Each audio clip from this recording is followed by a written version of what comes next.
Yes. Oh, We might back. be live. Yeah, we are We're back. It's been For a while. anyone, We're relearning how to do things. for anyone joining us live right now, we have spent about 15 minutes just trying to get to this point, as we haven't done this for a little while, and so nothing seems to work. Everything seems to be not set up or configured correctly. On the plus side, there's lots of new things in Ecamm Live that are really cool.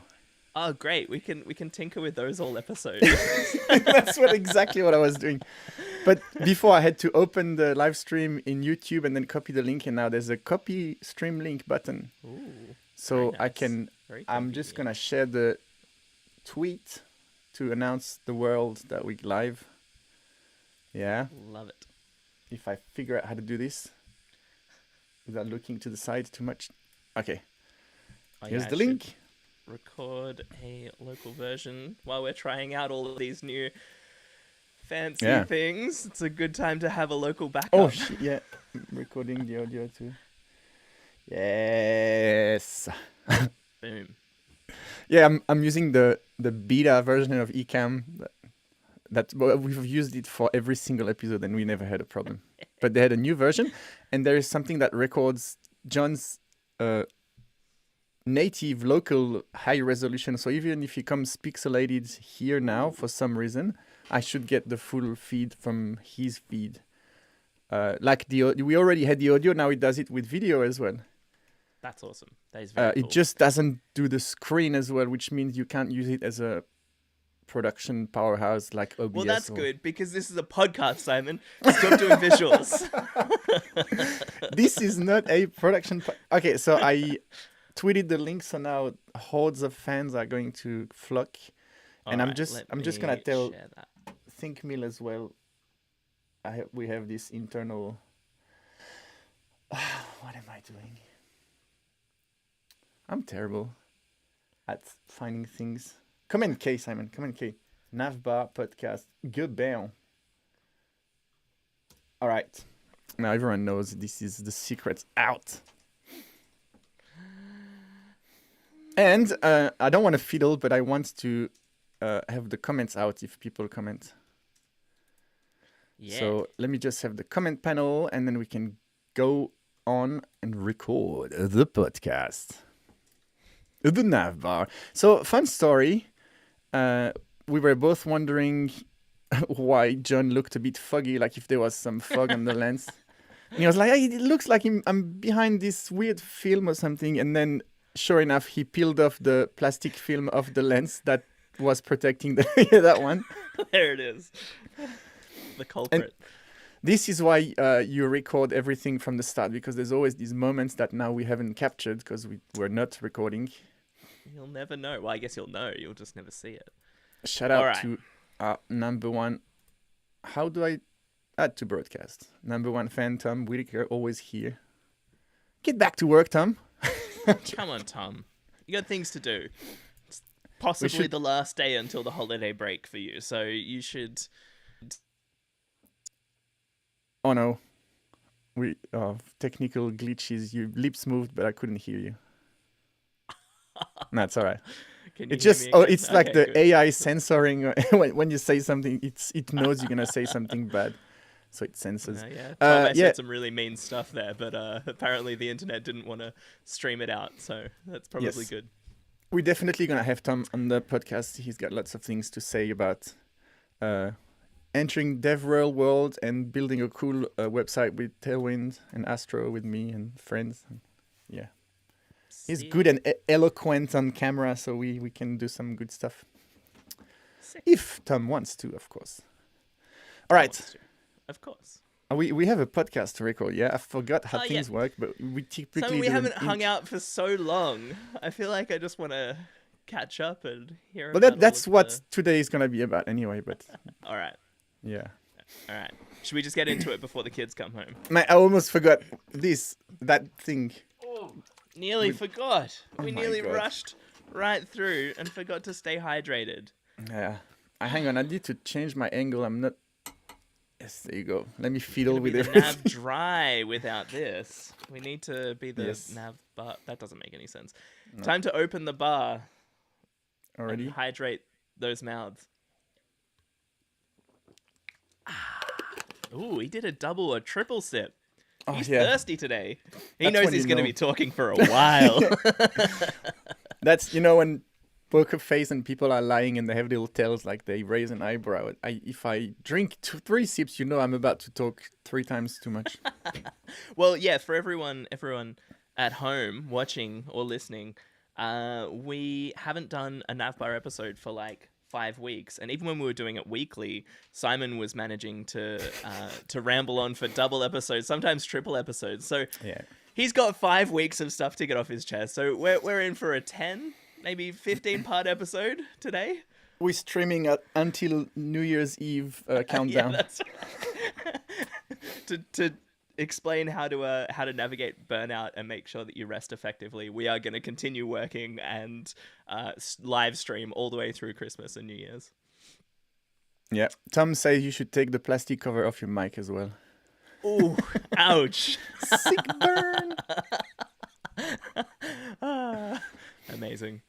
All right. Man, nothing in this studio is working. I'm surprised the mic is even coming through. No, you good. You should have seen right. when John showed up. He showed up with the Opal cam and he looked all yellow and pixelated and frame regimented. Didn't look great. All right, Simon, All are right. you ready? I'm ready. Do you remember how to do this? No. Do you remember what the name of the podcast is? Yeah. I just let you do your thing and then I say, It's oh, the and Navbar! Welcome to the Navbar! Here we are! and the three live streamers attendees are gone now. Good stuff. Blasted their headphones. All right. Represent. Shout out to basketball is all I can say. Hey. I'm gonna talk about basketball today Ah, excellent. as a remedy. I like it. Let's do it. All right. Need to put this over this side so I can see it. Although then I'll be looking over there. Should I keep everything over here? Should you flip my orientation so I'm looking at you? Because I'll probably You be caught looking my- that way most of the time. You caught my perfectionism problem. Yeah.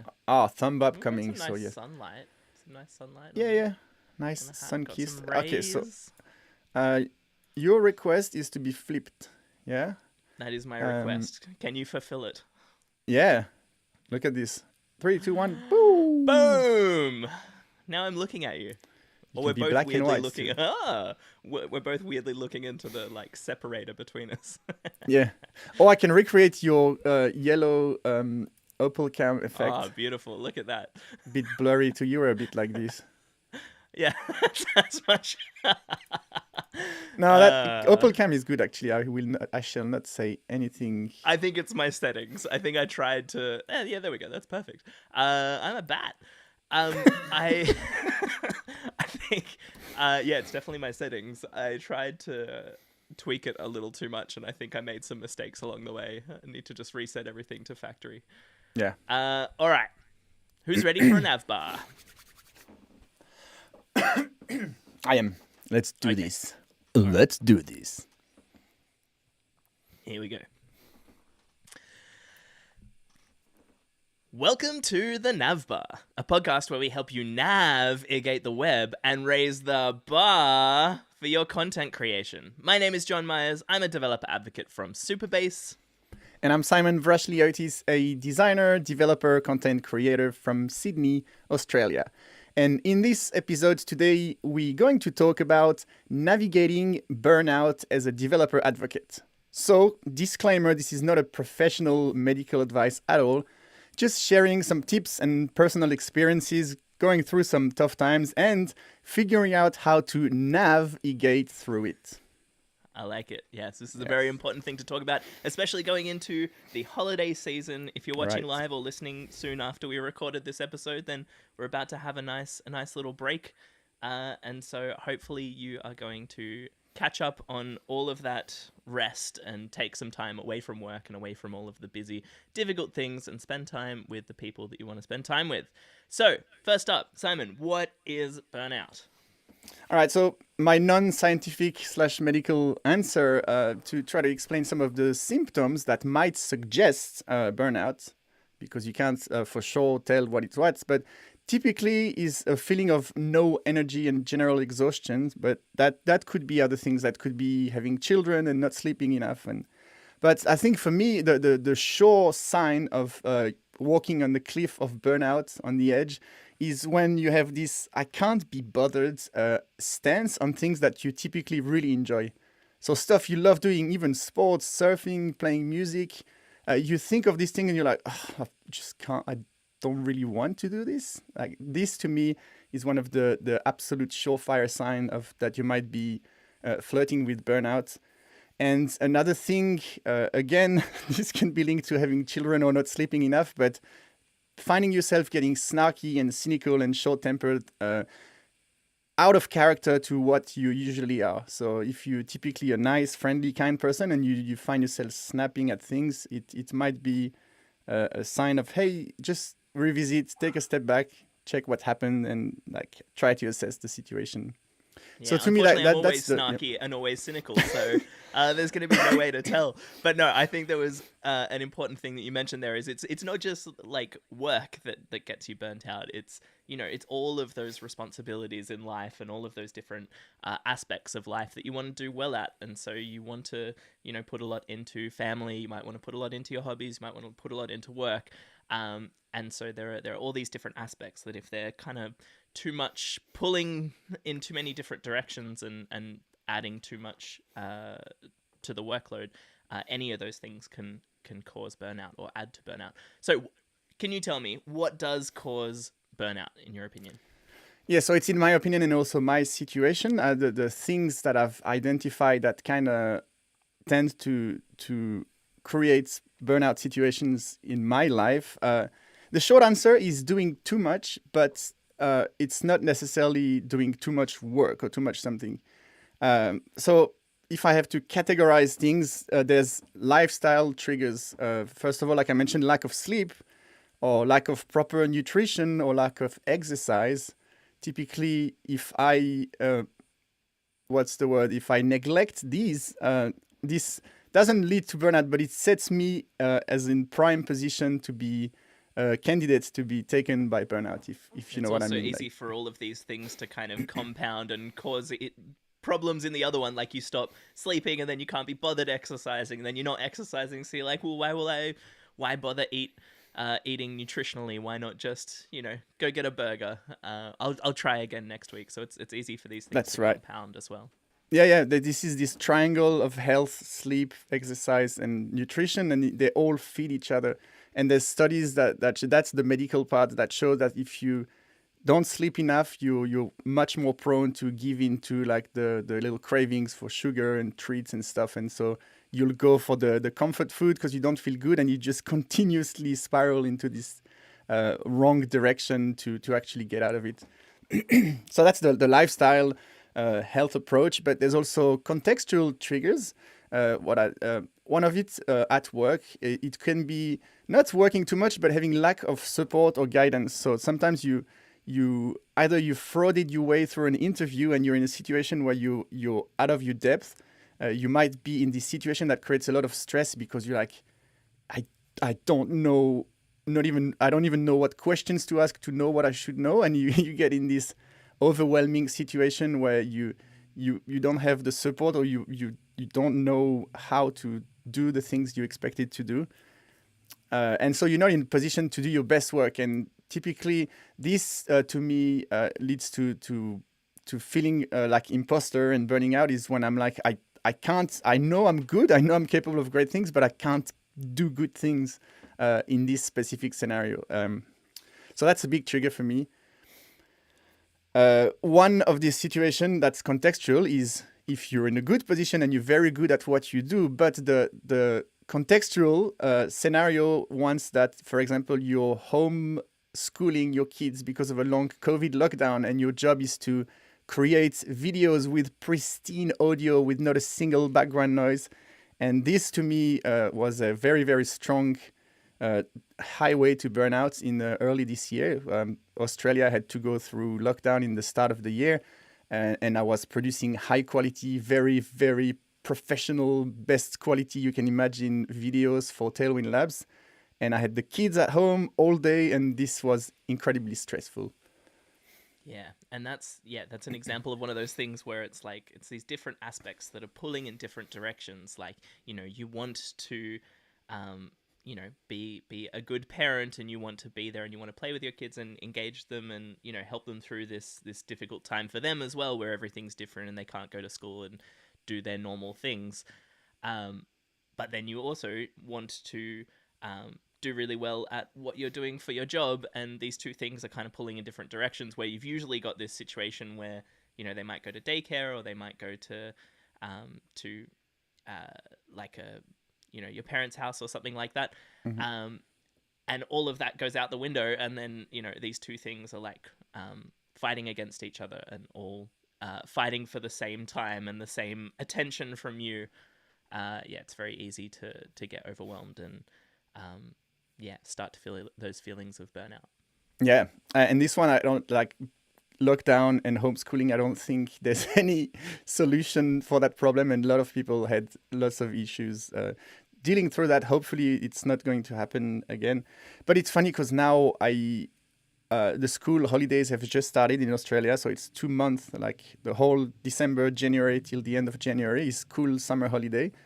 And right now they're out, but I have this like almost flashbacks of lockdown because I'm working and I hear the kids and I'm like, I feel it takes me right back to this like traumatizing months. You've got we had some 6 months PTSD lockdown to work through. Yeah. So some other factors. Stressful environment for a long period of time is definitely a slow climb to burnout. So important deadlines and work crunch, I think these are okay, and actually even sometimes good. They can help a team bond together and just like go, like I'm not promoting working extra hours and crazy hours, but every now and then there's a big launch and the team comes together and builds something really meaningful. And that actually feels good and builds some camaraderie and some skills. But if that thing becomes the new, everything is important always, and for like 6 straight months, you always, one more week of pushing really hard, guys, we get this, that this is where people tend to start flooding with burnout, because you lead yourself to exhaustion. Yeah, you need those, like that downtime. If you're putting so much into something big, like it needs to be followed by a break. You can't just keep burning at that, Yes. at that heat constantly. Like you will just burn out. Yep. And so making sure, like we're, planning to do after this episode, taking a decent break for the holidays and making sure that you switch it up and spend some time with family or spend some time doing things that you want to do that are recharging, and not just continuously powering through and continuing to try to perform at that level. Yeah. And so these are mostly general to any profession. I want to add one after watching Jason Lexdorf's really cool video this morning. He did a video on navigating burnout as a developer advocate, exactly the topic we thought. Excuse me. And he said the trickiest thing as a developer advocate is, as you get good and get more known, you get more and more people wanting to invite you on their podcast and their live stream and their conference talks, and it's tempting. You see yourself building up and you're like, oh yes, all these opportunities I've been dreaming of, and you tend to say yes to a few too many things. And then this is where you need to at some point be very turn it from a yes man to, okay, I need to assess, is this really helping me? I know I want to do this, but should I politely decline? And to be transparent, John and I were going to MC together the Remix Conf Europe. And I said yes for this exact situation. Oh, this is cool. We're going to be representing like in front of a lot of people. And then I realized, oh no, I was already doing too much. And now there's that lingering stress. And I really, every time I thought of it, it made me like breathe really fast and my heart go. And I had a honest discussion with John and with the person organizing the conference, and I've decided to step out of it like maybe a week before, which is not the sort of move I like to do, but I think this was at a point where sometimes you do like a convenience decision. Here there was like an intervention. I was like, I'm going to like completely flame out. That's the extra thing on top of already too many things. So avoiding getting into that situation where you said yes to too many things and spread yourself thin is probably a good idea as well. Yeah. Yes, it's very important to identify those things, even if it is a week before something that you have committed to. It is important to look after yourself, because if you just push through that thing just to get that last thing done, like, you might end up putting yourself out for a whole month or even longer, dealing with the burnout from that situation. And so, yes, it's very important, even if it feels like a very difficult thing, to look after yourself and pull out of those things if you can't commit to them, because yes, your mental state is more important than anything that you work on at work. Yeah, well said. And you also don't make any service to anyone by coming with a sloppy, exhausted attitude. Okay, I'm gonna introduce these speakers because I can't be bothered. You know the thing. Yeah. You may as well be honest and say, "Hey, I've overloaded myself. I've got this and that. I'm really sorry." And I typically don't back out of things last minute, but that this time I really, really had to. Yeah, sometimes you need to. That's, we're all actual real people with real, brains that need rest and need different things. And yeah, I was going to shout out that article as well, by Jason Langsdorff, because he just, the video, he The just video, like nailed it. Like, I highly recommend it. It'll be in the show notes. With all the other so show notes that we promised. It'll definitely, someone will put it in the show notes. And you should definitely check it out, because it's a really, really good article. Like, it's focused on DevRel, but I think can be applied generally to any career or anything in life, because a really important part of what I took out of that is making sure that you're working on things that you enjoy. Like, he was careful to mention that there's like a fine line between like needing to have passion for something to be able to work in that area or whatever, and the gross gatekeeping crap that goes along with that. But the important part there is, like, it's not that you need to be passionate to be able to work in that area, but if you want to, you can't force yourself to go to work every day and do something that you don't want to do. And so it's really important to make sure that if you have the autonomy to control the kinds of things that you do in your role, making sure that you include some things that you are excited about, that you enjoy doing. And I think a big one of those for you, Simon, was probably at ThinkMill, working on this big rewrite of the website that's just happened, and it's all been rebuilt in Astro. And I assume that was, quite intentional for you to get a big project that you were really passionate about working on, that you would be excited about working on. It's really important to look for those opportunities for where you can include some things that you're really passionate about. Exactly. And like I mentioned at the start, when you feel like you're out of your depth and you can't do your best work, it's really grating and grinding. And in the opposite way, when you feel like you're possibly one of the best person to do that role of helping a team use Astro and Tailwind, two things that I really, really like and know well, that made really me feel valued and useful, and I really, really helped the team with that, and that's very important, combating this burnout. And shout out to Jed and Boris from ThinkMill, because I said what happened with the Remix Conf in our team Slack, and I said, hey, I'm just hitting a point where I'm doing too much, so we're gonna pause the Navbar podcast. I'm gonna back out of this remix stuff, and probably a week after is when they reached out and say, hey, we don't want to add to your plate, but would you be interested in this? That might give you something to focus on and change your mind, and like a feel-good project where you actually really good. And that was super cool, and that really helped. Nice. So that leads perfectly. Time to get our Jamie Hyman and Adam Savage on and do some myth busting.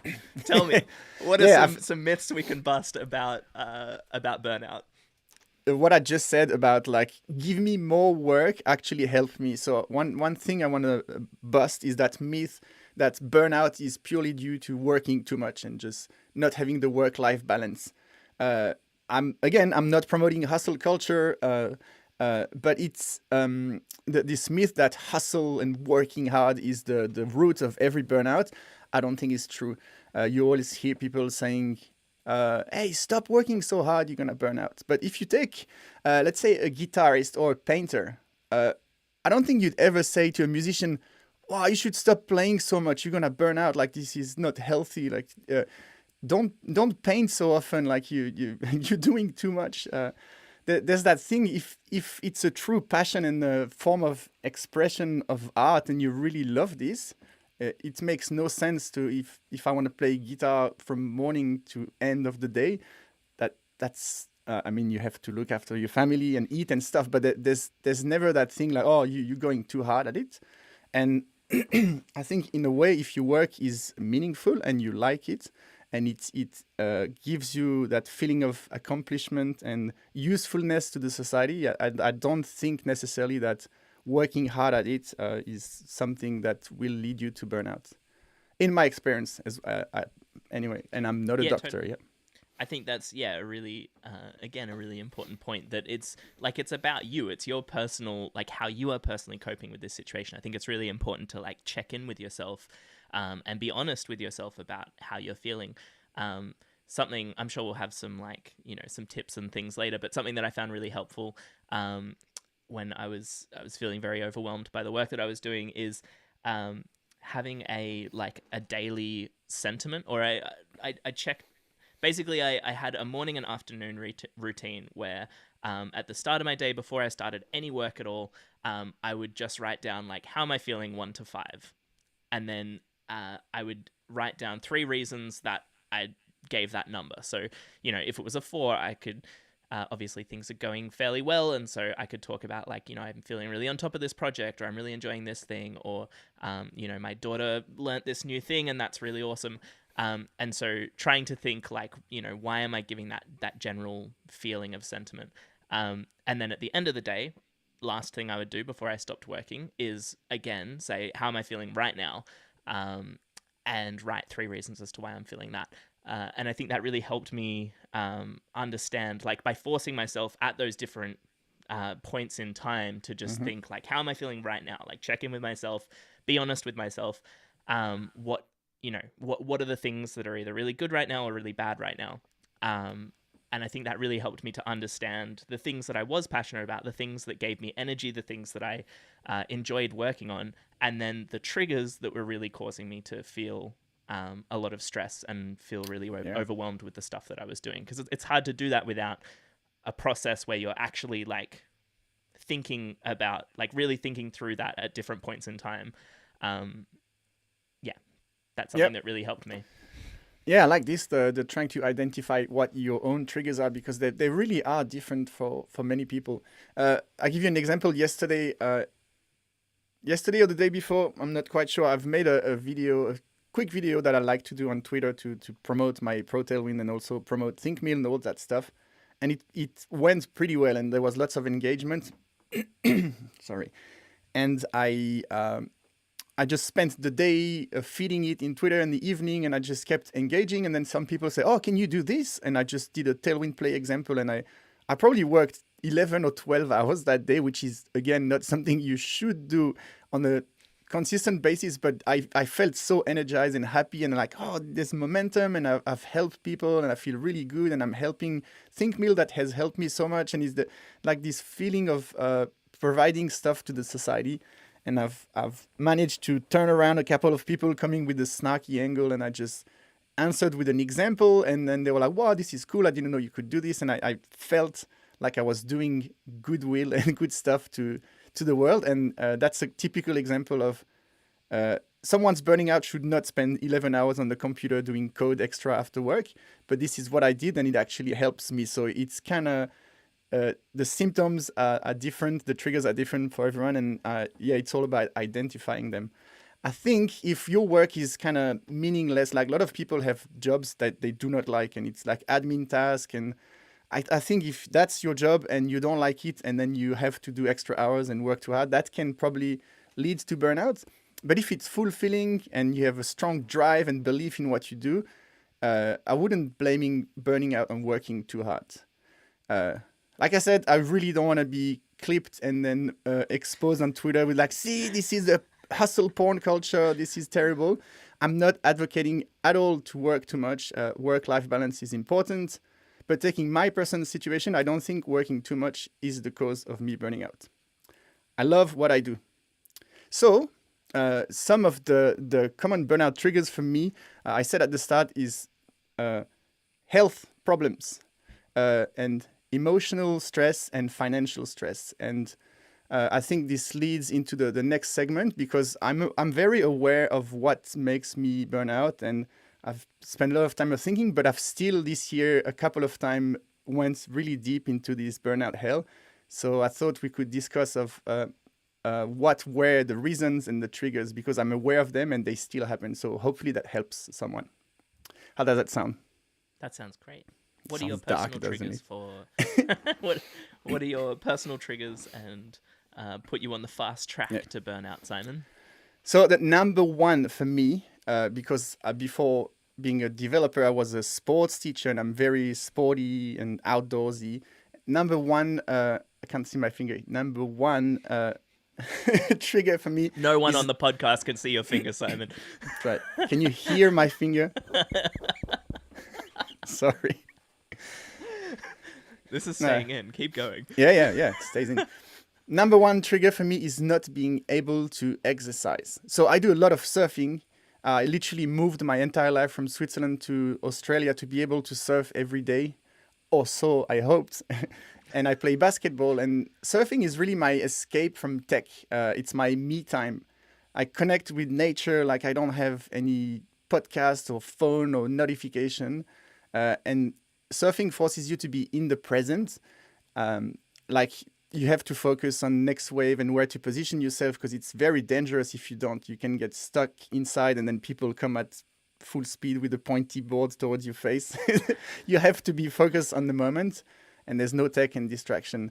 So if you take away that surfing from me, there's the health benefits of exercising, the nature benefits of connecting with nature, and like it's kind of like meditation, and also the focusing on right now goes away.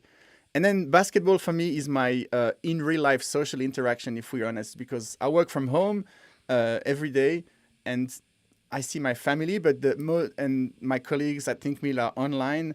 The the real human interaction that I have in my life is basketball. There's a lot of physical contact and also a lot of trash talking and banter on a basketball game. Mostly in a good atmosphere and vibe. Sometimes it gets a bit cheapy, but just that challenge and human interaction and not conflict, but like healthy confrontation is something that keeps me balanced as well. So you might know, you might not know, but about 18 months ago, I had a terrific surfing accident where I fell. So there was shallow water and the waves were pretty powerful. So a wave just crashes directly. It hits the sand at the bottom. So the sand is not that, it's soft, so it's okay. But my board went sideways, so it's a very thin edge. And then it touched the bottom with one edge. And then my body got slammed on the other edge. So I kind of folded sideways and broke a lot of ribs and ligaments and muscle tissue and stuff. And to be honest, only now do I realize I could have snapped my back on that accident very easily. Luck of where it hit, just towards the last few ribs. If it was a bit lower, maybe it would have gone straight to the spine. Anyway, fun story. I took 6 months to recover from that, and I thought I was completely healed. But about a month and a half ago, I was playing basketball, the other thing I love doing. I was completely healed. I was surfing for like a year, and I got a shoulder hitting me right in the same sort of area that the accident happened. And I felt straight away, I felt like some internal popping everywhere. And I was like, oh no, that just reminds me of exactly what happened. I didn't have too much pain, so I thought, just let it go. And then 6 weeks after that, I tried to go for one surf and I paddled out for 30 seconds and I was like, nope, get out of here. And so I went to do x-rays. The x-rays showed nothing. Then I went to do this weird radioactive nuclear medicine scans where they literally inject radioactive liquid in your body and then send you off, and you have to come back 2 hours later, and then it fills basically the gaps in your bones and stuff to kind of highlight where there's problems. So I've done that. And now then, Simon's a superhero. He has magical powers of high quality video and perfect audio. Yes, I was trying to find the benefits of having radioactive juice in my body. But yeah, the doc said, I can see the tiny impact from basketball. Like you can see it kind of re-fractured something that was. But he said, look at the 3 or 4 ribs below. There was no impact there, and it's still healing from like a year and a half ago. Ribs, it turns out, take a really long time to heal because you keep breathing and moving. So the bone needs like complete no movement to start building the bond together. And so, yeah, he said to me, forget surfing for a good while because even when you don't have pain, if you go on the board, it might crack again, and then you're back to square one for the rest of your days, basically. That's a good rant. Anyway, if I can't exercise, my body and brain misses out on this critical aspect I've just mentioned: balanced lifestyle, connection with nature, social interaction, friendly challenge. And so that puts me in a highly vulnerable position to jump into this burnout train. I see it and, oh yeah, let's hop into that train. That sounds fun. Yeah, I also have found it very difficult when not being able to fit exercise in. So at the start of one of the lockdowns, just before we went into a big lockdown, I was playing basketball and also had an injury. I went way too hard at trying to block a shot, and I blocked the shot, but I also rolled my ankle very, very badly coming back down. And so, yeah, I wasn't able to walk on my put any pressure on my foot for like 6 weeks. And thankfully that heals quite well because you can, you can avoid. You can put a cast and block it. Yeah. Yeah, that's right. But just, not being able to walk, run, ride a bike. Like I do a lot of mountain biking, swimming because I had a big giant boot on my foot. So all the things that I usually do for exercise, I couldn't do anymore. And yeah, it's amazing how much of like I was saying before, like a snowballing or compounding effect of like, not being able to exercise. Then it's like, oh, well, what's the point in eating well? And then I'm not eating well, and so I'm not sleeping well. And what's the point of sleeping? Spiral. Yeah. What's the point of sleeping? I can't even rest up from my exercise. Yeah. I can't be bothered. But yeah, there's injuries, and then just generally having, like when we had our second child, a lot of the time that me and my wife would usually trade in the evenings, like, one of us could exercise or do something that we wanted to do, and one of us could go through the bedtime routine and put the little one to sleep. But when we had now 2 kids that needed us to put them to sleep, all of that time that I had for exercising in the evenings just disappeared. And so, there's injuries, but then there's also just contextual stuff that means that you don't have the time to put into exercise. But it is incredibly important because, yeah, it really does affect all of the other things. It's one of the best things you can do to avoid burnout and just generally, feel positive in your life is by making sure that you stay on top of regular exercise. So what's something else that can cause a lot of stress and a lot of burnout? Before we switch, I just want to say at least you blocked the shot. Exactly. That it was all worth it. I'm not saying it wasn't worth it. I say we only this lost by like 28 points instead of losing by 30 points. So I don't know if you've seen it on Twitter, but I had this rant that when I got the accident at basketball 2 months ago, the guy dropped the shoulder and went really into my chest, and I was like, basketball defense is a lot with the chest. You can't really use your hands because it's a foul. So I was moving laterally and I was perfectly squared up, and he lowered his shoulder right into my chest, lower chest, so really low. And I literally went flying. Like, it wasn't the biggest impact, but there was so much momentum. I think he also did a little bit of push-up follow-through. And so I'm flying backwards, way behind the baseline, and I feel this popping internally. I'm like, oh, shit. And then in my head, I'm like, well, at least it's an offensive foul. He just blasted through me. Did the ref call it? And I look up at the ref, and he's pointing at me like I fouled. He says, foul on Simon. And I'm like, what? And then I look at the guy who blasted me, and he says, mate, stop flopping. You're just trying to sell the call. And I was like, so I'm like in pain, and I'm like emotionally attacked by the ref and the other player pretending that I'm flopping.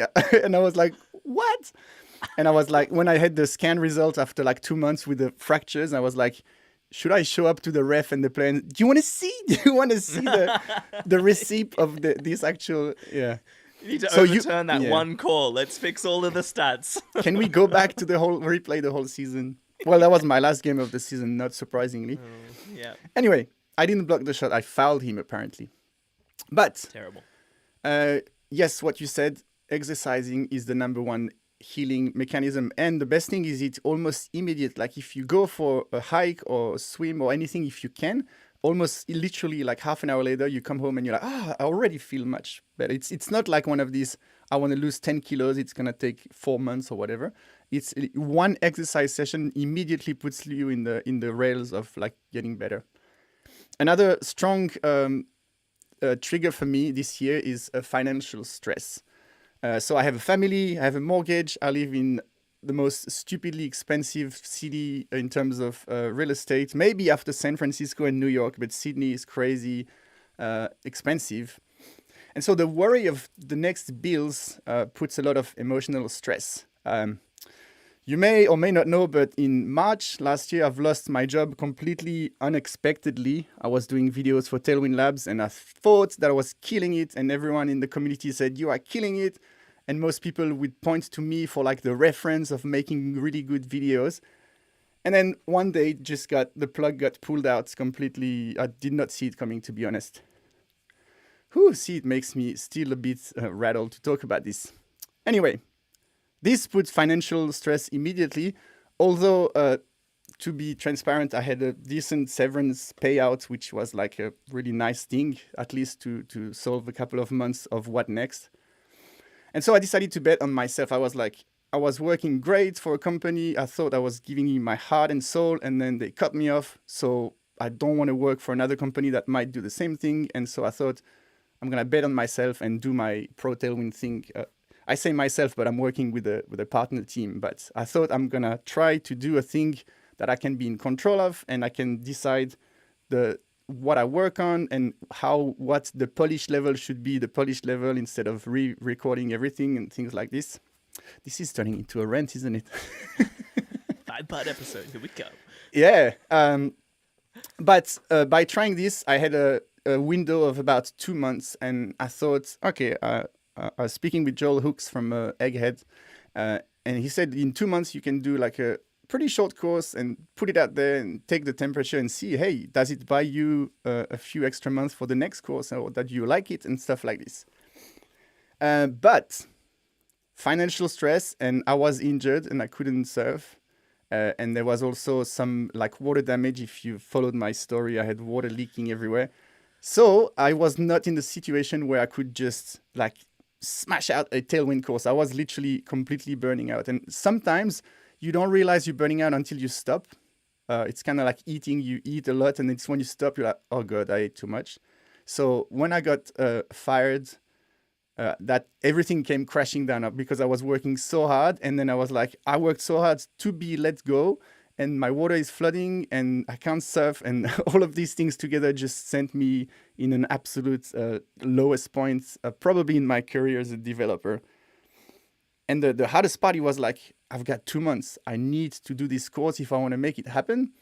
And I spent probably 1.5 months, so like 75% of the time budget, trying to recover. And people said, take a real break, completely stop, go camping with your family, which I did for the Easter break. But I was like, I can't really take a break because I have to have a path that financially makes sense. I don't want to throw too many flowers to Think Mill. They're not sponsoring the show, but my heart goes to them. I had a great discussion about the possibility of joining the team part-time and getting paid in advance while I continue working on the course, and then kind of like, what's the word, tapering off the working hours versus the salary. And it's really, really helped me kind of get out of this hole because I honestly thought, what, I'm going to just go back to being a teacher? Am I going to just go to like socials? Like I did not know how I was going to get out of this instead of just go and get a normal job that I don't like. And yeah, I was able to turn this into a really positive situation that benefits everyone. And ThinkMill is not one of these companies where I feel like I'm going to suddenly get fired without explanation on one morning, or that they're gonna expect me to work crazy hours to have certain level of like quality. So I don't even know Yeah. what I'm talking about anymore. Shout out ThinkMill. ThinkMill is awesome, Yes, and Jed Watson is great, and the whole team really is. at ThinkMill, and I think has supported some very big open source things that you may not realize have been supported or incubated out of ThinkMill. It's very Yep. one of the coolest companies in the world, and very fortunate that it's running out of Australia, where we both are. Yeah. And it's funny you said that, because that's how I was seeing it, like supporting open source things. And when Jed reached out to me, he said, "Simon, we support open source things, but behind the source things, there's people, and we actually support people." Because I was asking straight up, why do you do this to me? Why do you offer to fix my financial situation while I can't really work for you? And he said that's what we do. We help open source, but we really help people that do good things in the community, and we want to amplify that and help them succeed. So shout out to them one more time. Yeah, excellent place. so- Yeah, I think I have also I've been fortunate enough to have kept my job through all of the crazy changes in this world. But that doesn't mean that it doesn't cause a lot of financial stress. The idea of not having that anymore, I think that has caused me to, especially while we have, a little one, and I'm the only one working in the house at the moment. It's there's a lot of pressure on me not losing my job, and when people like Simon lose their jobs, and then just the general sentiment online from big tech companies cutting a lot of tech jobs. Like, tech has always kind of been insulated from different struggles in the world, and I feel like has always been quite a safe position. But yeah, it's been a not so safe place the last little while, and so that causes a lot of stress around whether my financial position is going to change, which I think causes me to, to sometimes prioritize work because I need to get it done, because it's really important that this project gets finished, or this thing gets completed to this high standard, which probably leads more towards burning out, not because I have like the literal financial stress, but just the idea of, future financial stress if I don't do well enough at my job, or if I can't do my job to the standard that I want to do it, that might cause financial stress in the future. All right, what's something else? Let's move on from money talk. I had one more rant. I don't know if I should say. I'll say. You've talked about the climate and tech companies, and having to, like, you see all these companies letting go of like thousands of devs, and the financial crisis and recession.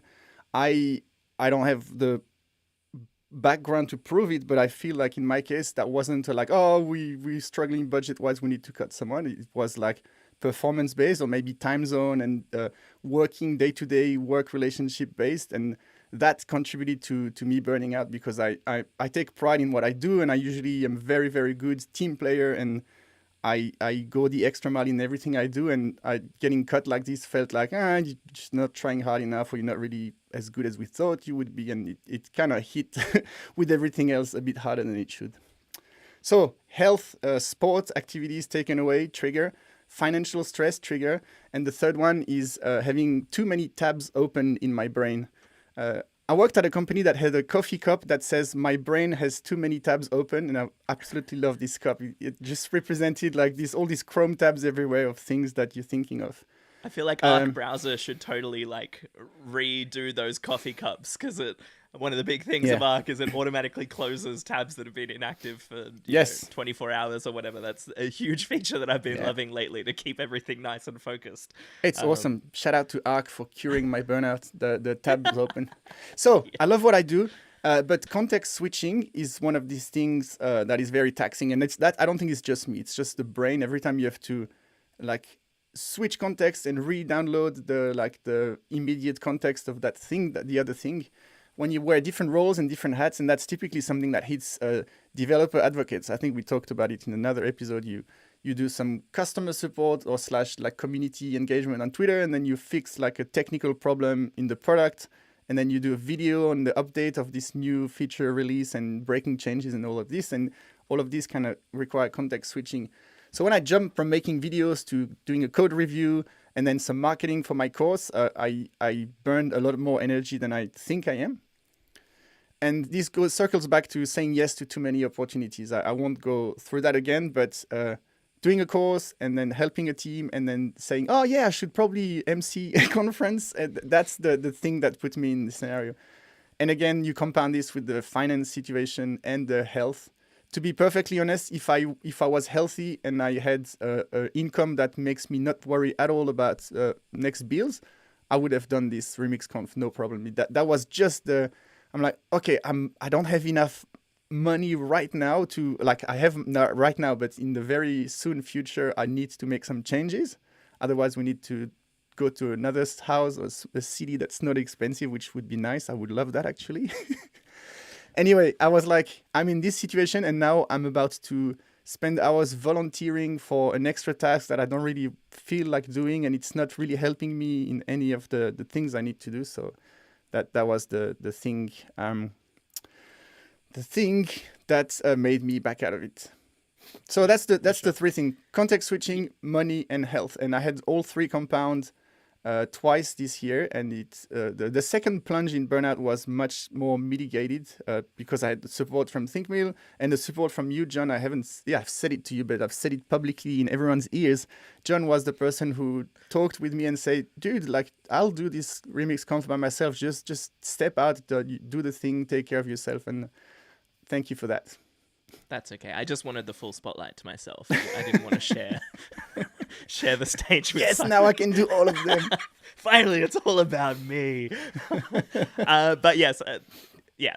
I mean, I could see that you were really struggling, and it's the most important thing is looking after yourself, and the most important thing for all of us in the community is us looking after Simon, because then we get awesome Tailwind courses, we get Pro Tailwind coming out, and we get more Navbar episodes and all the awesome things that you do.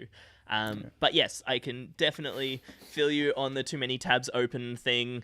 In developer advocacy, it's very easy to be spread across a lot of things, and it's I find it really challenging, like working on like really deep engineering stuff, like you're solving coding problems and you're working really hard at these deep focus, solving these logic puzzles, and then you have to, like, once you've done that, you have to then think, like, how do I teach someone about this, and how do I break down this problem into like approachable little steps? And so you've got to, like, look at it in a completely different light, and then you got to put on your marketing hat and be like, okay, cool, how do I, like, get people to actually engage with this? How do I write the tweets so that people understand the problem and want to learn how to solve this specific thing?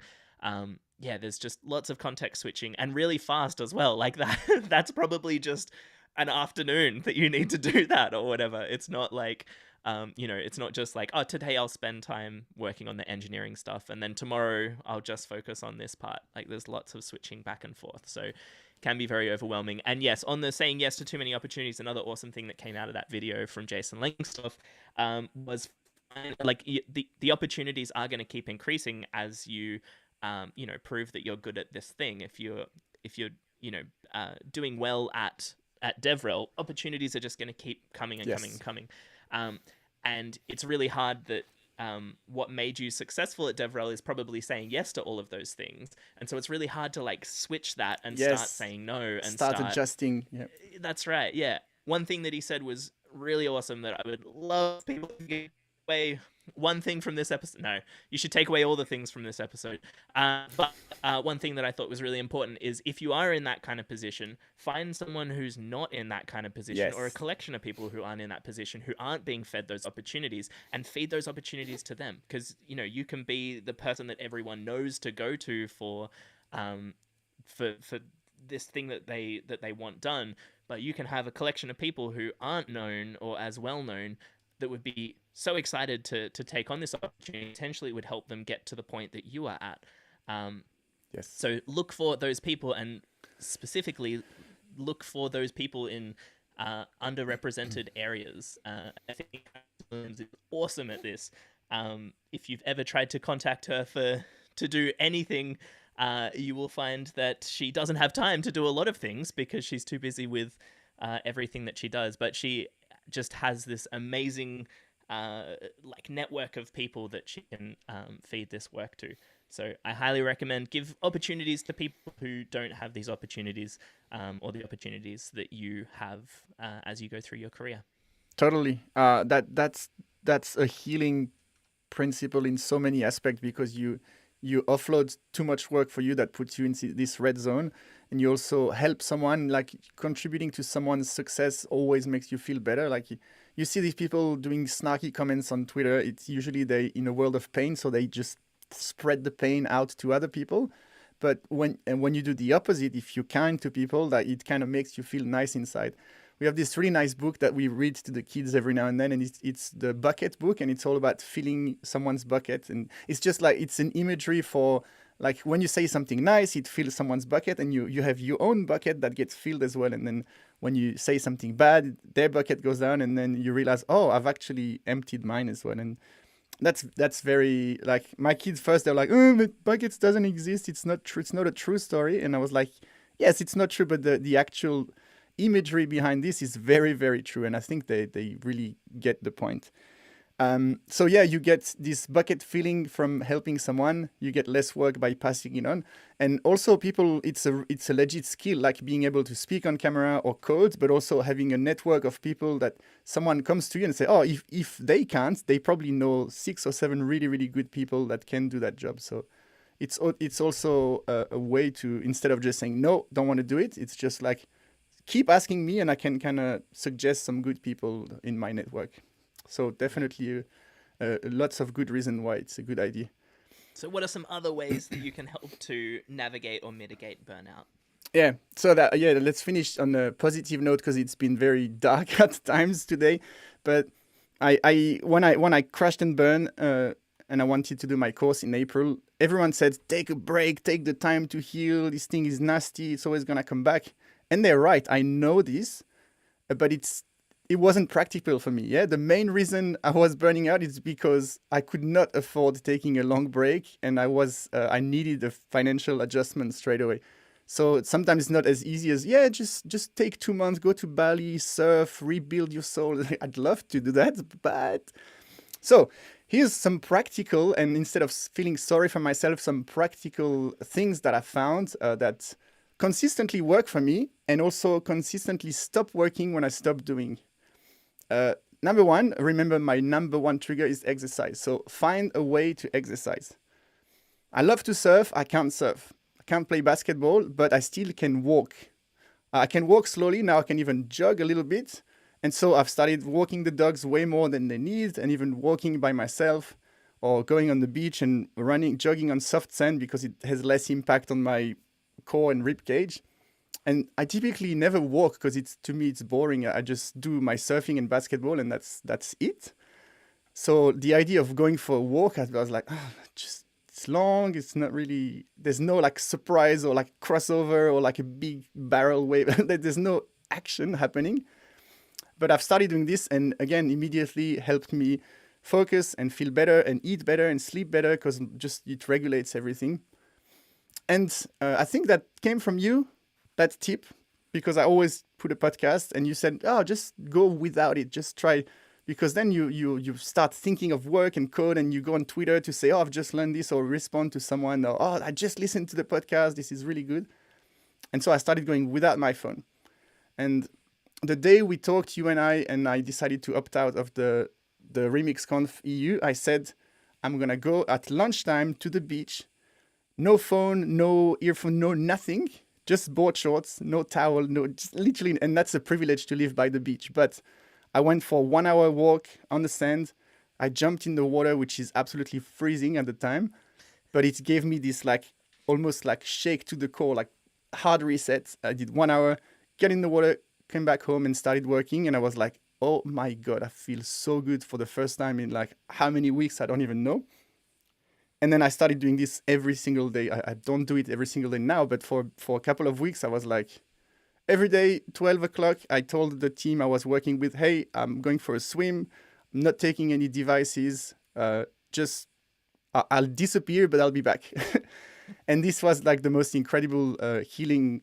Just like you don't have anything to listen to, so your mind starts to relax and think of other things that are probably more meaningful. That should I build a header component that has this prop, or should it be a reusable class instead of like things, just like find balance in your life. And I've done that. And then when the crunch comes back, I have to record videos to launch my course. I forgot to do this, and immediately I'm like, I gotta do this again. So yeah, taking a break and finding ways to exercise and be in nature to my ability, instead of saying I can't surf, I'm broken, so I'm just gonna keep working. I just adjusted that. Yeah, this is a huge one for me as well. I've just recently broken my pinky finger, and like again, all of those like fun things that I usually do, like swimming and mountain biking, I just can't do. And yeah, it's really easy to just think, well, I can't do the usual thing, so I won't do anything. But yeah, being really mindful of like I should just go for a walk, and I still need to like consciously think, maybe I should just not listen to a podcast while I'm walking this time. Yeah. Because it seems like such a, if you catch up on the podcast, if you listen to a tech podcast or something, then like, you're still getting something done, and you're you're Exactly. exercising and learning something or whatever. But yeah, you're just switching off your brain's ability to just be creative and wander. And don't like, not put on a podcast and then think, okay, I need to really think through this specific problem and solve it. Just let your mind wander as you're walking, and it's amazing how many problems, like it might not be the problem that you need to solve right now at work, but how many problems in your life you can work through by just Yep.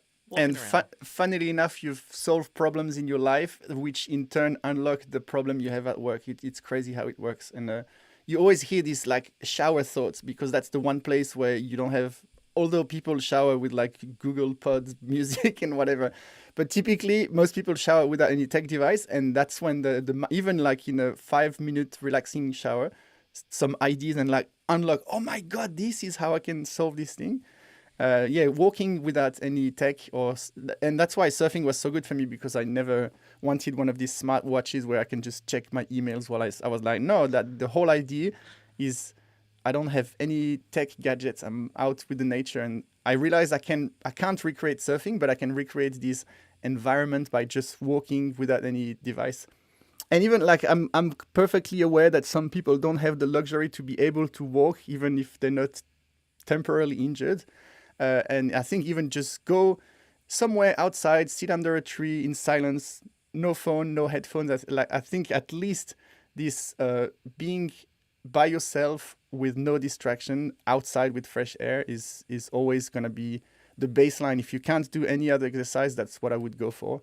And then if Daniel you can shouted afford out something important in the comments, as well as just even having a nap or something similar to going for a walk, like just knowing what your brain needs to be able to have that reset, or just be able to have a little bit of downtime.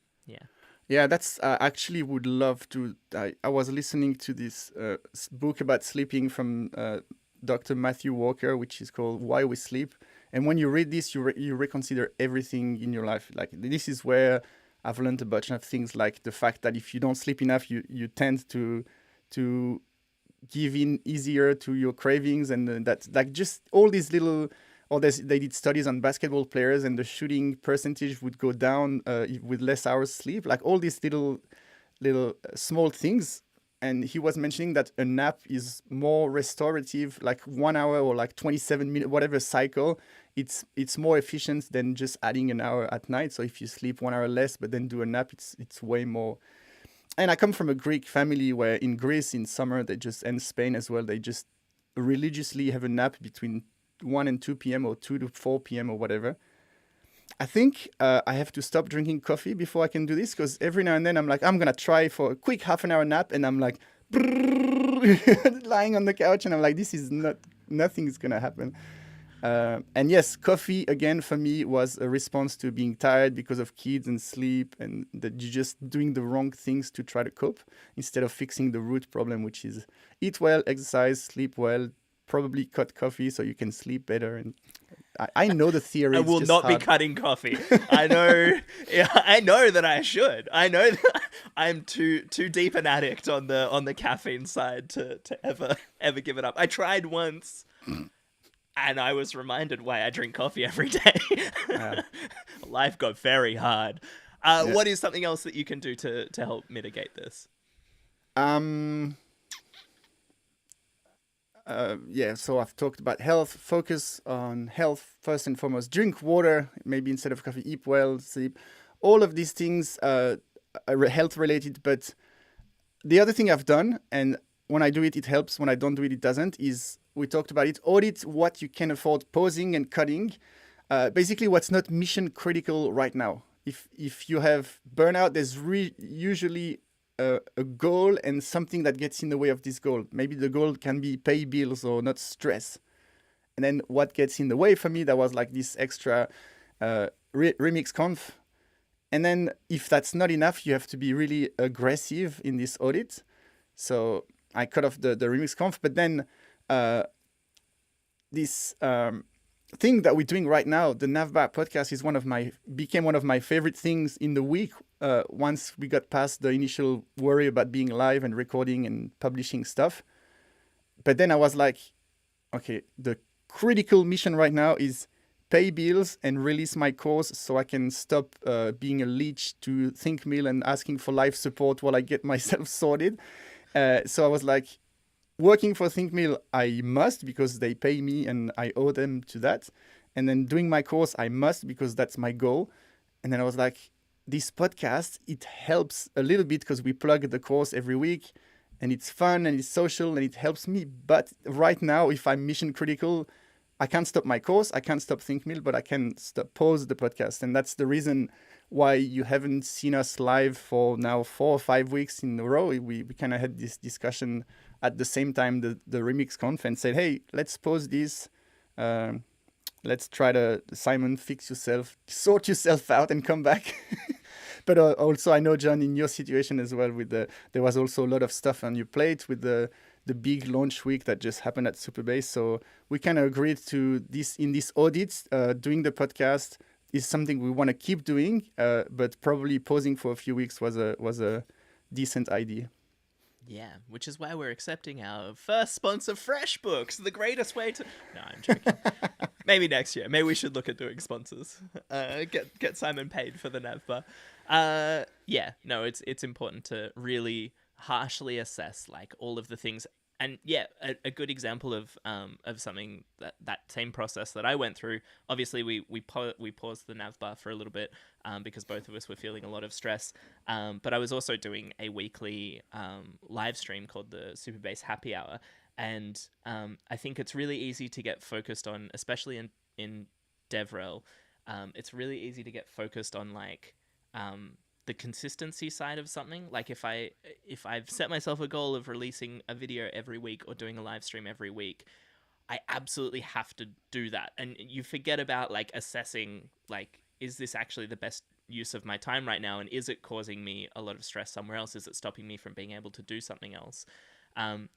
And so around the same time that we put a pause on the Navbar, I also stopped doing a weekly live stream because it was just, yeah, like doing that every single week, having both of those things every single week, just took away my time to do, or just my energy to do anything else. And so then I felt like, there were all these other things that I kept not being able to commit to, or kept, falling through the cracks, and also just family time and things that are also really important to me, being taken away by these things that I had to work on. And so yeah, it's really important to reassess, even if there is something that you've set yourself a goal of releasing a new YouTube video every week, or a YouTube short video or TikTok every 3 days, or writing a blog every week or every month or whatever. Not letting that compromise your health. Like it's like it's fine that there will be other opportunities to do these things. It won't matter if you miss a week, it won't matter if you miss a month, it won't matter if you take 3 months off and take a proper break. It's really important to think about whether these things are actually worth it in the grand scheme of things, if they're going to cause you a lot of stress and eventually lead to burnout. So be very harsh with your assessment of what the important things for you to work on are. Yep, and that's what CEOs do to run companies, they aggressively look at all expenses and like, do we need this service? Do we need Sentry? And do we need all these like subscription things? And sorry about the dogs. I really hope it's not the kids coming back. That might make the last part interesting. Well, we definitely need to pay FreshBooks, our new sponsor. Anyway, it might be a Christmas present coming. All right. I was gonna say something very important. Yes, it's really hard to cut these things off, like the podcast and the live stream, because you feel like it's actually helping you towards your goal of like progressing and advancing in your career. But the thing to remember is it just helps you climb up. And if you stop, it's not gonna send you back down unless you stop completely, disappear from people's mind. But it's more important to take the time to heal and continue the long-term game rather than thinking, oh, but if I keep shipping these videos, I'll be there 2 weeks ahead of schedule. I like to compare it to people who drive a bit over the speed limit. Like in their mind, like, I'm in a rush, I need to go, I'm just gonna floor it. And then you see on the highway this car going past you.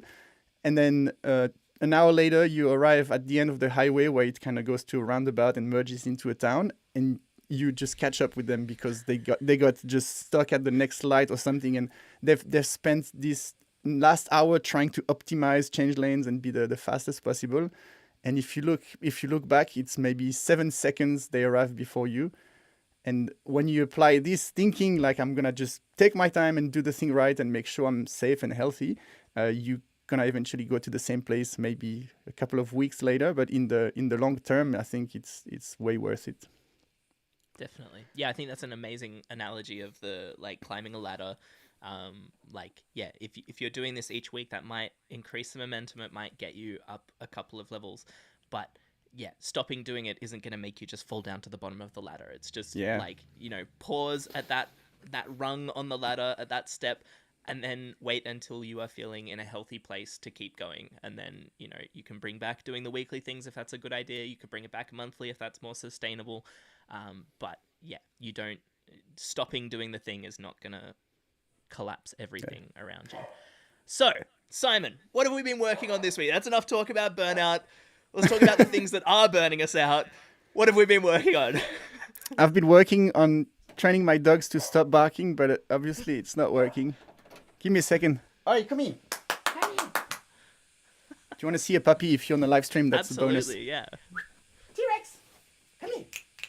This is Simon causing me future burnout by adding parts of the podcast that I need to edit.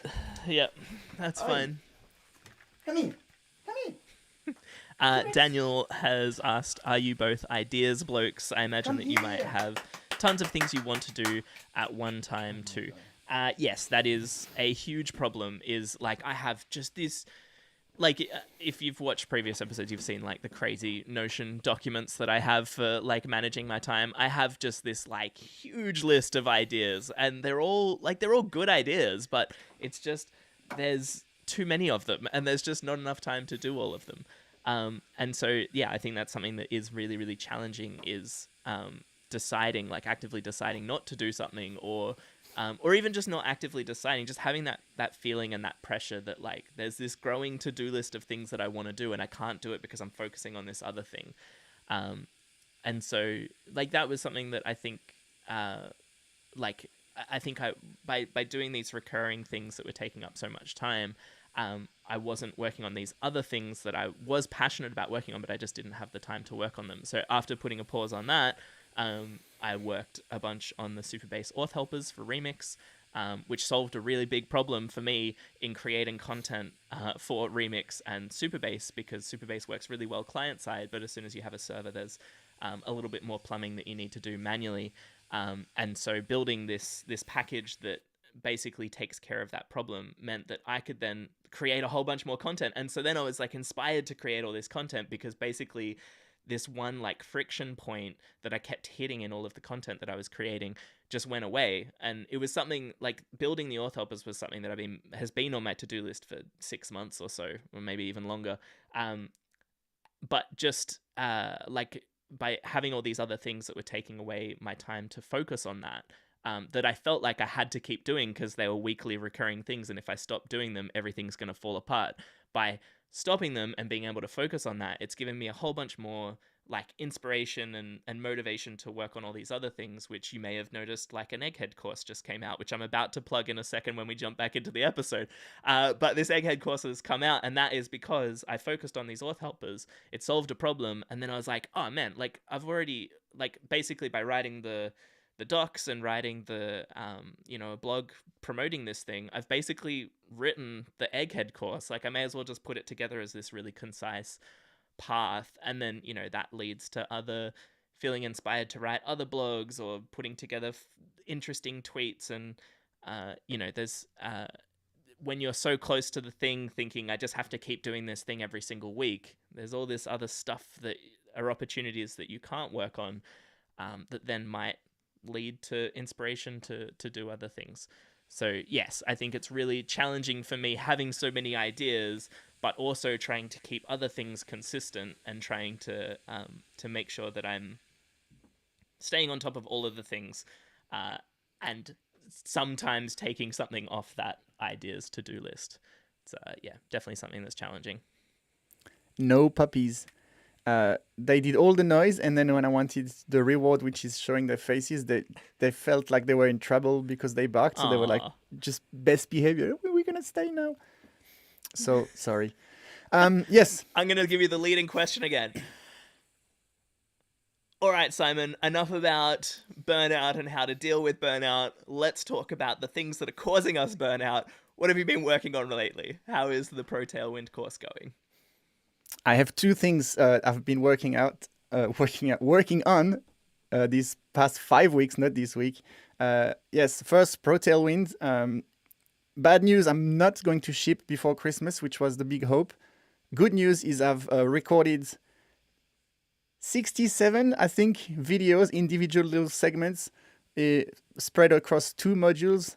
One module is about multi-theme strategy with Tailwind CSS, where we build a custom plugin with the Tailwind plugin API, and we use CSS variables to create a theming strategy that doesn't need any JavaScript. It's just all CSS based.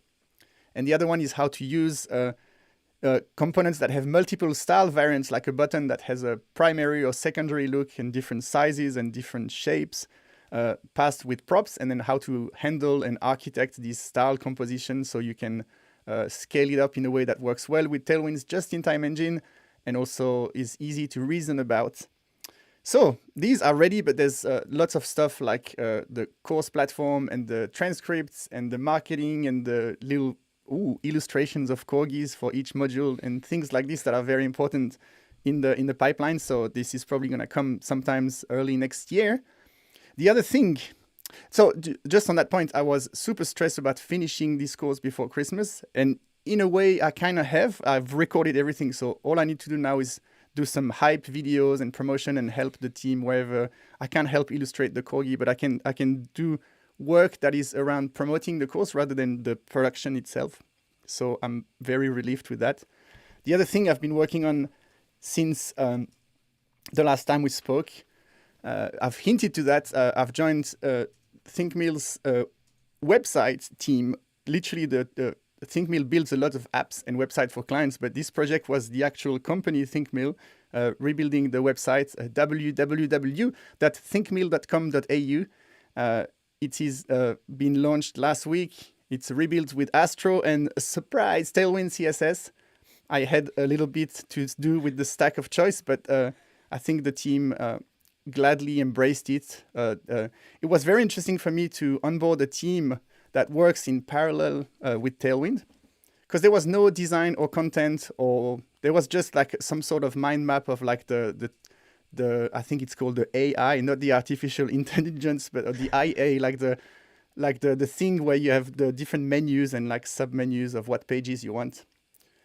And so we had this, and we just built random stuff in parallel, design and content and images and case studies and what can we show from clients and the codes all in parallel. So we found that with Tailwind, it's super productive, but you can't, before you make components or say, okay, our canonical margin top is empty 8 for everything, and this is our font size at different breakpoints. Uh, Before you address these things, everyone just builds stuff and puts random values everywhere in a prototypey way, which actually works quite well. The good thing is it's really easy to go through and then standardize them. My recommendation was to avoid trying to abstract components too early and then have things that you have props to support something and then the design changes, so you don't really need that prop anymore. But it was really interesting in seeing like stretching Tailwind to the limits of where it's really, really productive by having this scenario where multiple people that don't talk, that they write code without comparing each other like all the time. But we ended up doing something really cool. I think we slowly landed on some patterns and then refactored some pages and then created components and flowed them through the pages, and it worked really well. So that site is cool. Cool tech. It scores hundreds on almost everything on every page on Lighthouse, accessibility, performance. There's the image lazy loading and progressive rendering. There's no JavaScript at all except for a little drop-down menu. We used Alpine.js for that, and there's a little image carousel. Oh no, that's just CSS animation as well. So it's basically built with React and TypeScript, or what feels like React and TypeScript, but it's Astro components. So it's literally doesn't generate any JavaScript on the client. We didn't use a CMS, but we could have used anything like Keystone.js or Supabase, or we've opted for Markdown files and Astro files, and it just serves the purpose really well. But we could very easily move all of that content to a CMS for non-technical people to write content. I think the proof that it works well is we had designers creating PRs to update stuff. Like in the team, we were like 3 devs and then 2 designers and 1 content person, and everyone contributed to the code base somehow. And it goes to show the simplicity you can have with something like Astro. And then Tailwind styles, I'm not worried if a designer goes and tweak Tailwind classes in one page, because it's not going to affect global rules that kind of mess up everything. And yeah, it worked out really well. So go check out the site. Let us know what you think. I think it represents what ThinkMill does really well. There's a lot of case studies, articles, news stuff. We have a news feed that Tom Whitaker in the comments every week has done a tremendous job. He was on the team with me. I had fun working with him and the rest of the team. So that healed my burnout and made me go back to coding, which is something I haven't done that much deeply since starting making videos. So that was a win on all aspects. And I think everyone is proud of this website. So go website team, like Tom says. That's what I've been working these few weeks. What about you? That's awesome. Yeah, the site looks amazing. And I'm very excited for, as I say every time, I'm very excited for Pro Tailwind. Time to learn Tailwind properly. I have been working on a brand new Egghead course, which has just gone live. It is building a real-time chat application with Remix and Supabase. And this came out of me working on actually taking some time away from the Navbar podcast and also a weekly live stream I was doing for Supabase so that I could focus on building some stuff that I've been meaning to build for a long time. So I've been working on these auth helpers for Remix, which basically makes Supabase as easy to use server-side as it is client-side in a Remix application. So if you've ever used Supabase with any of those frameworks that have like a server-side piece, so Next.js, Remix, SvelteKit, any of those frameworks that give you little bits of servers to do things like fetching data or, auth stuff. Supabase works really, really well when you're using it client-side, but as soon as you try and use it in those server-side functions, you realize there's a little bit more plumbing that you need to do if you want to get all of the Supabase magic stuff working. And so this is exactly what the auth helpers were built to solve, is making it as easy to use server-side as it is client-side. And so after building the auth helpers package, I was like, man, I need to show how this actually works. And I find that building an Egghead course is the perfect process to go through of like boiling it down to just like, what is just the smallest amount of information that people need to be able to understand the problem and then understand the solution. And so I find it's a really good process to just like rip out all of the excess stuff and come up with this really clean pathway that's just been like, boiled down to the fastest possible way to tell that story. And so, yeah, so I turned it into a course where we build a real-time chat app with Remix. It uses the auth helpers, obviously. It's entirely 100% TypeScript, which is something that I've been avoiding for a long time. But since Remix and Superbase basically do like all the heavy lifting there, They they give provide you the all the types, type. yeah. Yeah, exactly. You can generate the type definitions from introspecting your database with Superbase, and then Remix can like infer return types from things like loaders and actions if you use particular patterns. And so I don't like. I think there are maybe like 2 types that I actually needed to write for the entire course, but the whole thing is 100% type safe, server and client side. It's amazing when the tooling just takes care of all of that stuff for you, so you can benefit from TypeScript, but not have to feel the pain. Uh, Another thing that I think is really interesting about this course is that like having that real time aspect, it focuses a lot on like combining complex like state, like merging complex state, and so taking state from the initial point where you loaded the application on the server, and then receiving these real time events from Superbase real time. At some point, you need to like work out how you're going to merge all of that together, and building a real-time chat application is the perfect example of that, where you have like, you know, maybe a lot of data that you're fetching initially to load the history of the chat, but then obviously you want new messages to pop up in real time. So Yeah. I highly recommend you check it out. I am saying it is the best possible way to learn Superbase and Ooh. Remix. It is very up to date. It uses all of the new Superbase v2 things, and very up to date Remix things. So I highly recommend you check it out. The other thing I've been working on a little bit more quietly is rebuilding my personal like blogfolio site. Astro. It's not in Astro. Ah. Yeah, I definitely considered it. But this is my personal website at johnmyers.io.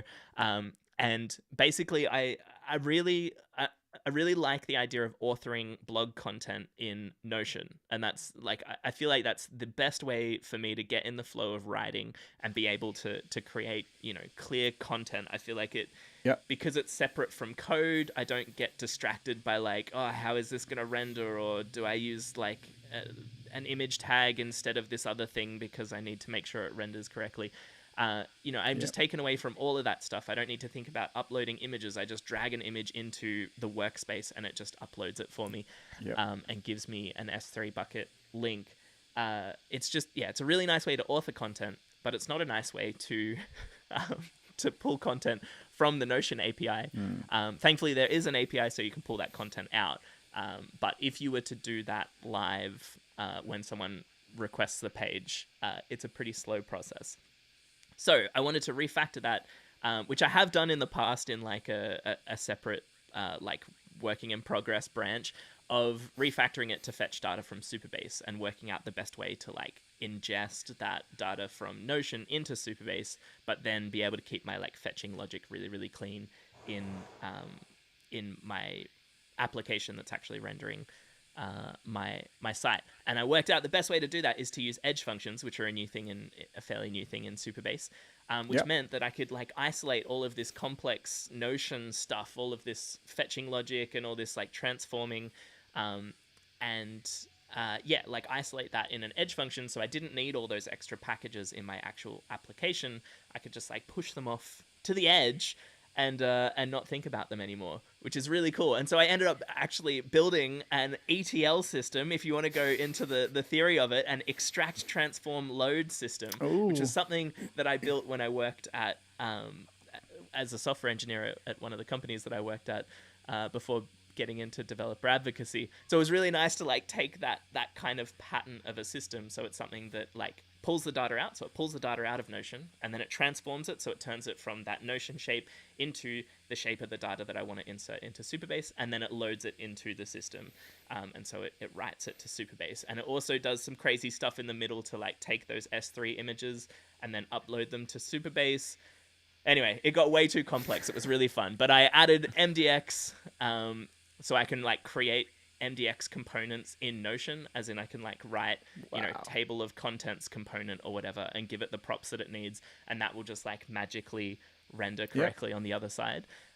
It's also 100% TypeScript because, again, Supabase just made it super easy. I refactored all of my style component stuff to Tailwind, which was one of the Hey. big inspirations to do this work as well. And I just like pulled out all the crazy stuff. Like I said, I tried to like isolate all that Notion fetching stuff into an edge function, but I also rewrote this crazy OG image stuff that I had. I don't know where I like stitched all of it together, but it's like it runs a node version of like a Chromium thing in a serverless function to go and like take a screenshot of a rendered page, and then that gets written to Cloudinary, and then Cloudinary is what I like actually display the OG images from. But the first time you do that, it takes like 5 seconds to do all of that work, which is no good if you're the first person that visits that page. So I've also refactored all of that to use some cool Supabase edge function OG image stuff that Thor, one of the other developer advocates I've been working with, has been working on.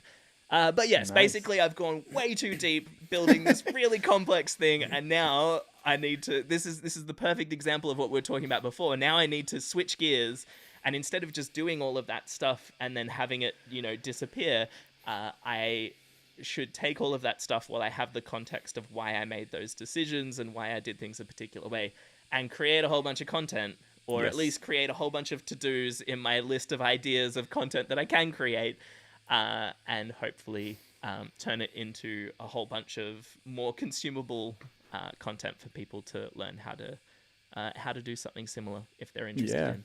That's what Jason Lengsdorf was, I think, from Sarah Drasner, calling it the buffalo stick, where you scratch two buffaloes in one go. Like this. You've done all this work, you might just, that's it, I've done the work, but you may as well use that opportunity to create a long form piece of content and then lots of small content for Twitter, and then a Twitter thread and articles and all the good stuff that us DevRels can churn out of like one piece of work that has been done. Yeah. That's awesome.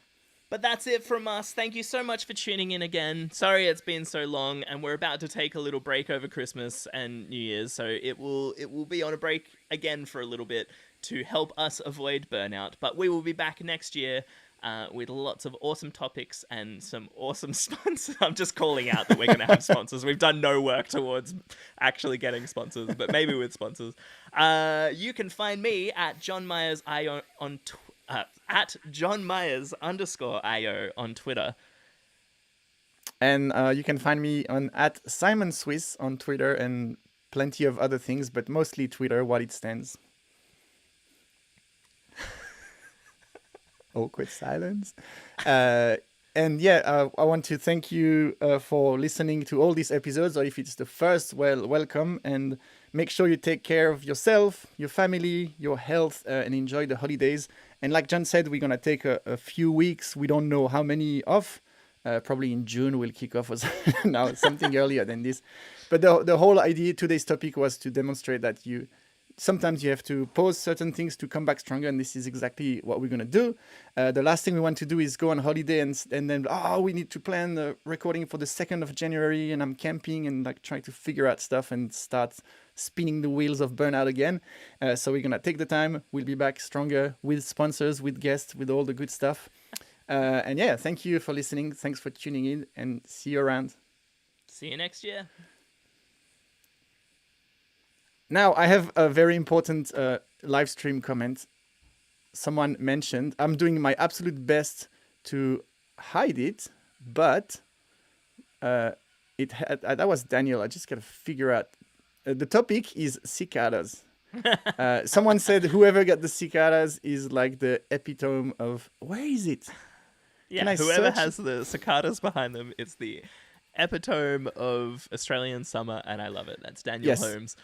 All right, so if you go on my Twitter feed, I went at the front, there's a tree, and there's literally, I've never seen that. There's like hundreds of them, and the other day I was like, there was someone mowing the lawn and a leaf blower and someone with literally like a circular metal saw, like cutting stuff. And I was like, this is gonna be hell to record anything. And then I recorded a video for Keystone, and the only thing that was blasting through the microphone was cicadas, actually.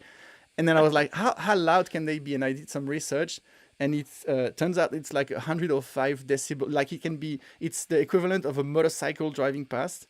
Wow. And there's threshold level, like house music at 120, you can have hearing loss after 2 minutes. And then cicadas, it said prolonged exposition for 5-10 minutes or more can lead to hearing loss.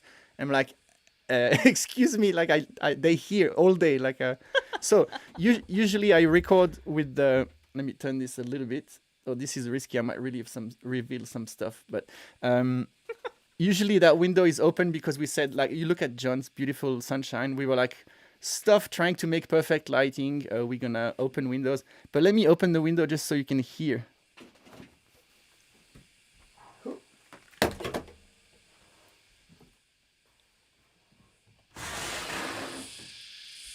Holy shit! So I don't know what you hear, we were but going to hear anything, but that is it's very loud. And every now and then it gets triple loud because there's 2 or 3 that just engage the. I think they actually vent themselves because they're too hot, so they move their wings really fast to create some air. And I did the Keystone video like this, and then I was like, okay, I've got to put some background music just because I had a noise gate on.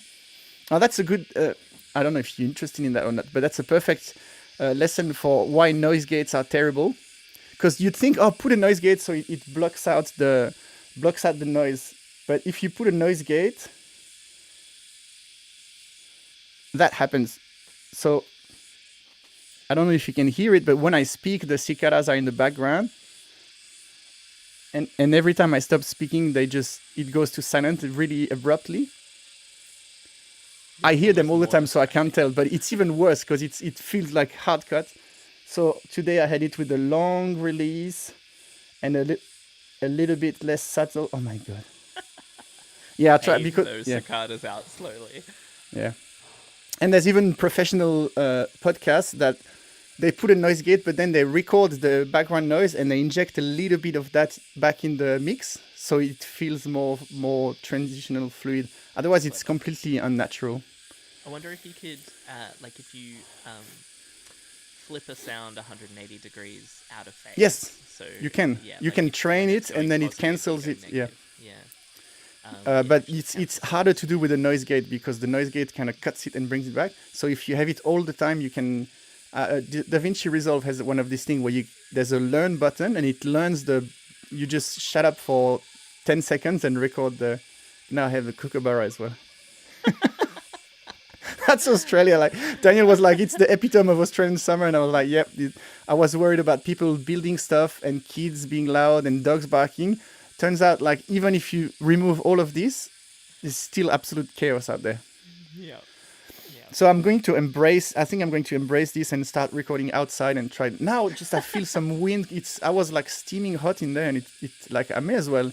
That's the whole thing about auditing symptoms of burnout. Just like make it easier on you. So just say, you know what, dear listeners, you're gonna have to deal with this. We're in Australia. Like, if I was in New York, there'd be an ambulance passing by every 2 minutes. You're in Australia, you're gonna have birds and, and insects. Yeah, and all of those noises outside were the reason I started actually rebuilding my site was because I had like all this content I had big dreams of creating this week before we go on break, and and then that was obviously when everyone decided to mow the lawns and use the whippersnippers and use the chainsaws and all. I know it's things. Christmas, like all the project. Hey, I'm gonna rebuild the deck.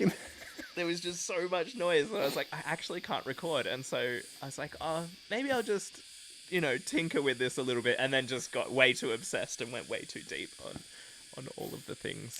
I was trying to, this January I was recording, or the one before, I think I was recording a really long video series to learn Tailwind, and I was trying to explain to Adam, because in January in Canada, I guess everything's peaceful in the snow and stuff. I was like, the whole of Sydney feels like even if you're working, that's got that complete holiday mode. Like it's 35 degrees, everyone's drinking beer in the afternoon and doing all the projects in the backyard, and jumping in the pool, and I was like, it's absolute mayhem to try to. I almost feel like you need a proper recording studio, or maybe go in the city in a soundproof office, like this home studio thing in Australia. As much as I hate winter when I'm freezing, winter is so much calmer, and there's not just start with the cicadas, but then people don't hang out in their backyard much because it's cold. As soon as school holiday kick in, until end of January, it's just like a big festival stuff. People just go to the beach, and like the lifestyle it's really cool. But when you try record stuff, it's tough. It's tough. Yeah. This Speaking is of gonna be my soundproof next burnout. studios, speaking of soundproof studios in the city, Yeah. we don't really do the open bar section because Simon doesn't stop talking about the main course topic early enough for us to fit it in. And then John talks about what he's worked on for like 6 hours. I was just I talked like for this long about my egghead course, and then like this long about my personal blog that like no one can even see yet. Yeah, I've been enjoying it a lot. But speaking of soundproof studios in the city, yesterday I went to this place called Mess, which is the Melbourne Electronic Sound Studio. I think. Ooh, Which is like this. It's just like a huge, like a huge room of just classic analog synthesizers and like yeah. like really old like stuff from the 70s and or even stuff from like the 50s and 60s, which It's is like crazy. Disneyland for you. Yeah, it is like Disneyland for me. But like some of the things there are worth like there's a Yamaha CS80 there that's worth like 150, 200 grand. Like it's insane that you can play these things for basically for free. Like you pay a membership to go there, but then you can just play with whatever you want. And so I went there yesterday as like a leading into holidays wind down thing. Yeah. And I need to produce a whole bunch of music for Super Bass because we're secret announcements where I'm gonna put out like a Super Bass album, and then we're gonna do like a YouTube clip of like on theme designed Super Bass / cyberpunky stuff. Anyway, Nice. I need to produce lots of like synth wavy music for something that I'm going to be working on next year for Super Bass. Yeah. And so I felt like it was justified going to this place and just playing synthesizers for the day, and it was awesome. It was so nice, and it was so like meditative or whatever. Just like playing music, but not being like in my studio. I'm still like, oh yeah, shit, I need to respond to that Slack message, or I need to go and do that thing, or I need to go and. You're still in that environment that triggers that's right. work mode. Yeah. Yeah, but at this place, like, there's no internet there, and my phone doesn't even have any coverage in there because it's like this like bunker. And so I just like I switched off from all the things and just like sat there just listening to synth sounds and just like slowly building up these big synthy pieces of music, and it was just really, really nice. That's sweet. Yeah, it was awesome. It was very and cool. I know how much you love it, so you'd be feeling pretty happy in there. Yeah, it was. I came out just feeling so refreshed, and then and then I had to drive home from the city, and it took me an hour and a half, and I got very frustrated, and all the stress and frustrations of the world came rushing back in the journey home. But it was very peaceful while I was there. Just a quick shout out that Daniel also asked whether I didn't see it until after we had wrapped up the blog talk, but whether it was Remix or Next.js, because he's noticed that I've started doing some remix stuff, but a lot of my previous content was on Next.js. So the blog is in Next.js. I spent a long time trying to make that decision as to whether I was going to go Remix or Next.js. And the reason that I went Next.js is just because I really like the async server component stuff. I like being able to like, I don't know if you've played with it yet, Simon, but it's just like, you define a component and then you just like in the first line you can say like data equals await this call to Superbase, and it's just so clean. You don't need to define like Remix is already so simple, just defining a loader, but you don't even have to do that. Like you just inline say, just go and get my data. I have found that just like such a nice, convenient workflow. I think server components are awesome. Nice. And just being able to async in a component or await in a component is just awesome. And so Sounds like what we do in Astro as well. Like there's like top level await. You just in a file. You know, oh, I yeah, need right. some stuff from GitHub API. You just go await, blah blah blah, and then you use it in the. That's Yeah, so I love cool. not having to worry. Like this, whatever's in the front matter at the top stays on the server. You can just put passwords and stuff. Like it's Yeah, not making it to the client, and then you just have HTML with like JSX superpowers. That yeah, it's so cool. awesome. But so Yeah, all right. I should have yeah. built it in. I should have built it in Nah. Astro. All right. I No, should it's have good reached out because to you and. you're learning about server components. I haven't touched them yet. I Yeah. haven't touched Next.js 13. Like everything code-wise I've done for my personal projects, like Pro Tailwind or my personal site or the ThinkMill site, it's all Astro. And I'm like, these are all websites that are mostly read-only. Like it's not a rich application with lots of interactive stuff. So Astro is just like perfect go-to, and I still learn TypeScript and React patterns by using that, which is awesome. But I don't learn specifics like server components or Yeah. whatever new APIs come to Next or React. But Yeah. Astro has And its that's own, but it's mostly HTML with JSX capabilities. The way I look at it, sure. love it. Yeah, and that's kind of one of the reasons that I wanted to go deeper on server components. Is like at Superbase in the DevRel team, we try and have like coverage over, you know, certain frameworks that we specialize in or whatever, or go deeper and be able to answer those more. Yeah, but complex also you communities. make content for the biggest audiences Yeah, that use I mean, Next Superbase, is and Astro definitely is doing not there yet. very well. Next.js and Remix are definitely gonna be the two bigger players, especially Yeah. Next. Yeah, so I'm trying to like go very deep on Remix, but I have a lot of experience in Next.js, and it's probably the one that the most people use. And so if I'm going to try and create something that's general enough for everybody to understand, Yeah. to teach them about that thing, then usually I'll go Next.js. So Yeah. I'm gonna annoy you with Astro again, but one Okay. thing when I teach Tailwind, I try to remain framework is agnostic as much as possible. And you see if you go on anything that the Tailwind Labs team shares, they do all the templates with Next.js, and everyone's like, oh, it sucks that it's always Next.js. What about Vue people? What about Svelte? What about Angular? What about PHP and stuff? And so I want to teach that the patterns I'm teaching, the multi-theme strategy or the multi-style components, work in any of these frameworks. It's just the thinking and the process about it. And when you use Astro, you can just do everything like HTML. And when you start needing some state or some interaction, you're like, well, I can use React here. But in this video, I'm teaching with React. You could use Svelte. It works. You just rename your file .svelte, and you can do the same in your framework of choice. And the same exact approach will work. You just have to, instead of doing props and whatever framework-specific APIs, you just follow what I'm teaching style-wise, but use your framework. And I love it. So this calendar app I initially built with Next.js, and it's all Next.js. So from the start, there's like a provider, and then there's this underscore app and all the context that is Next. And I'm like, I don't want to teach this, but if I skip it, some people that don't know Next might be stuck. And then I was like, if I rebuild that with Astro, I can literally start with HTML. And I think you can name the file .html and it still works. And I don't even really have to, it's nothing special.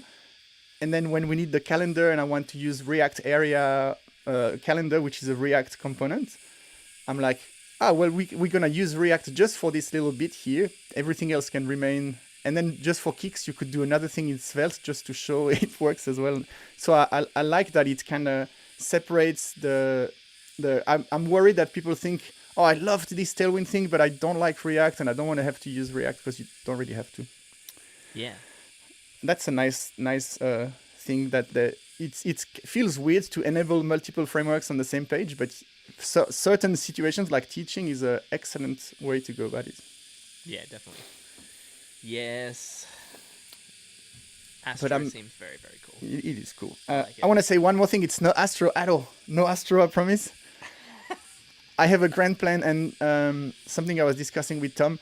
I'm trying to, as silly as it sounds, I invested so much money in the DSLR camera and lights and extra monitors and stand-up desk and stuff. And even with all this, the noise and stuff makes it difficult. And I realized a lot of stress, not the burnout level, but a lot of subtle friction is like from being able to do perfect quality, which was my quest. Like at Tailwind Labs, like Adam was like, anything you can do to improve, if you need to buy something or take a course, whatever, like just anything that makes you closer to the Apple standard of quality, like just do it. And that stuck with me, and I have this strive for perfection.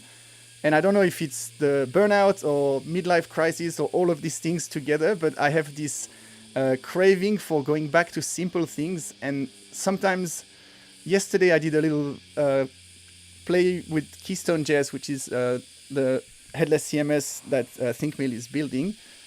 And I was like, oh, I could do a little video walkthrough of what I've just done. And in my head, it went like this. All right, if I want the light, the camera, I have to close the window. I have to clean these parts. I've got to rehearse my intro, and it's going to suck. And then I was like, you know what? I'm going to leave the window open. I'm not going to worry about my face. People know my face. I'm just going to record just the screen and not worry about the resolution or if I have notification. Just literally hit record and go straight away. And I did it in one take, in 2 minutes, literally. And then I exported it.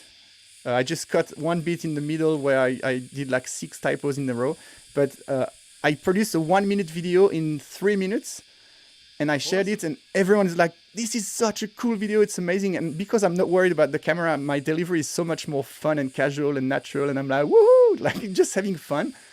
And I was like, I want this. I want to make this my new standard of making videos, like good delivery and like fun and natural rather than professional lighting and all this crap. And so I'm trying to slowly detach myself from this brand of like the perfect background with the flowers and the LED lights and all the crap, because that's also what makes me burn out. And doing that Keystone video, I was like, I have enough different microphones that if I go camping, I can have a little lavalier mic, or the Rode Video Mic NTG. It has like a sound padding 10 dB pad, so you can use it in to just pick up your voice and nothing else. And it's a USB mic. You just have your laptop, plug the USB in the computer. No sound card, no freaking mixing console with sound pads and all this stuff. And I was like, I will probably still do my Pro Tailwind and some high production at home. But the whole idea that every video must be this level of quality is, honestly, it's bullshit. I came to this point. Absolutely no one complained about the cicadas in the video. Say, oh, I can't believe it's subpar. Like this mic still, like you can hear the cicada, but it still sounds really good. And I was like, I just realized people actually don't care that much about that's something that Adam kind of trained me to seek for perfection, and it stuck with me. But I realized, yes, like it adds some polish, and people are like, oh my God, your video production quality is amazing. But at the end of the day, if you do an intro for the whole course on camera at home, and then the 6 videos never show your face, you look at Epic React from Kenzie Dodds, he's on camera for the intro, and then it's just screen and his voice. And you're like, never once, you're like, oh, I wish I could see Kent in the corner with the green screen effect. No. And so I'm like, I just want to free myself from this tethering. I know I talk a lot, but I moved to web development to be able to travel the world and work from anywhere. And now I'm like, shit, I've created this home space that when we go traveling with my family, I'm like, no, but I want to be home to record my videos with my setup. And now 2023, I want to try to go back to maybe making fun intros outside with different angles and different light, and just bring a sense of fun. I did one when I turned 40. We were up in Coffs Harbour, and I went on a headland between 2 amazing beaches, and I did my intro, like literally holding the camera and the mic like a reporter. And everyone was like, oh, this was the best intro. And I flew my drone at the end, and I want to do stuff like this. And I want to stop talking as well, but I can't, sorry, because I ate too much. But yeah, the whole thing is like, I want to go back to making fun videos, knowing that if I have good audio and my good fun delivery, it's like high quality already. And people don't really need, and if I need to have on-camera stuff, I just record it on the side. But if I do a 1 hour stream with the camera, I'm constantly self-conscious and try to talk to the camera and make a theory stuff. And if I'm not filming, I just YOLO stuff, and it turns out to be the most natural delivery every time. Yeah, totally. Yeah, that's my strategy. Something that, I want to do more as well, or what I feel like I've migrated towards is, the middle part of a video being just like a screencast, because then I don't need to like I don't need to look nice. I don't need the lights on. I can have the Wear a windows t-shirt, open. I and if can it's have, too hot and all. yeah, yeah, take it off. Just go all skins, and Yeah. yeah, it's, and then like you can do a nicely recorded intro or outro or whatever, but you can do that as like a separate Yeah. thing, like the body of the video, or like I could do 8 screencasts over a few days, and then just spend one day doing the intros and outros for all of them if I Yeah. want that to look really nice. Yeah, you don't need to. Yeah. Definitely don't need to be on camera the entire time you're trying to explain the content, like the body part Yeah. of the There's a video. definite delivery difference. Like as soon as I'm on camera, I get all like I'm getting better, but I still have that stage voice, like where I'm trying to act Sure. or something. Where if Yeah. it's just even on Zoom, like if I do a Zoom call with the team that I'm friends with, I'm close to, I'm still very self-conscious, and I check that I'm in the frame and stuff. And then when we do a Slack huddle or like Tuple, this app that just shares, there's no camera, nothing. I'm just like, I'm so more focused on the actual conversation and pair programming instead of like, while we do this, am I still presentable? Like all this Yeah. weird stuff. That I want to do that more. And one more thing about this, when I was in Cuffs, I did the intro and outro in 10-minute session at the beach. I literally took the camera and the mic, and I forgot how I record. Oh yeah, I had the video mic is USB, but it's also jack, so I could plug it in the camera. So I recorded audio and video inside the camera with the SD card. And then I went to the Airbnb where we were, and I went in the bedroom, literally hunched on the bed, but there's lots of sound absorbing materials. So I was just doing the rest of the video really comfortably sitting on the bed. And then no one said, "Oh, this was a bit weird, this video." It's just there was a beach intro, beach outro, and then coding in the middle. And I was like, the quality of life of just thinking this is acceptable versus always Yeah. being like in my fancy studio is like, like my family is very active and outdoors and camping. My wife loves to do all these adventures, and I'm like, I don't want to be that guy who's like, yeah, but I need to be home, and I'm just stressing out the whole time.